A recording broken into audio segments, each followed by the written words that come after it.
All Manipur Muslim Coordinating Committee Ammococ President SM Jalal bu Haatkani Haina Kihallamba Thowongbu Khwaidagi Kanba Mawongda condemn TOUI Haina Manipur PANGAL SINGGI state level organization Kuntare ki MEEHUT sing YAOBA APUNBA MEEPHAM AMANA PHONGDOKKHRE MEEPHAM adugi tungda paugi MEEPHAM amada United Manipur Muslim Women's Development Organization ki President Anwari Nur Zahanna Jalal bu Kihallamba ki Thawong Chataram liba Mioi amadi Mioi sing aduna atuba matamda sengdorak trabadi miyamda Loop adugi maming lautok lagani haina phongdokkhre loinana SM Jalal da Kihallamba haibasi mitei pangal singna Khwaidagi Kanba Mawongda yaningde amadi akanba khongjang kaya changsilaknaba sem sari haina Anwari Nur Zahanna phongdokki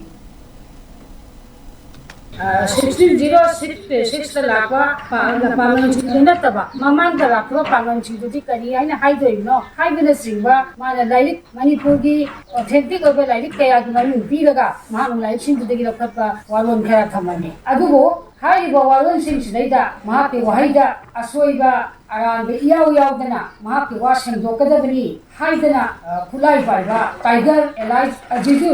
oba maya hanya masakka pa nupa na lagaga jalan di imungda mahak laitali tanjada mulu da nupi anak ta laidu matamda laga thet tawamba mahapu bakok ka pari khokene na thet tawamba se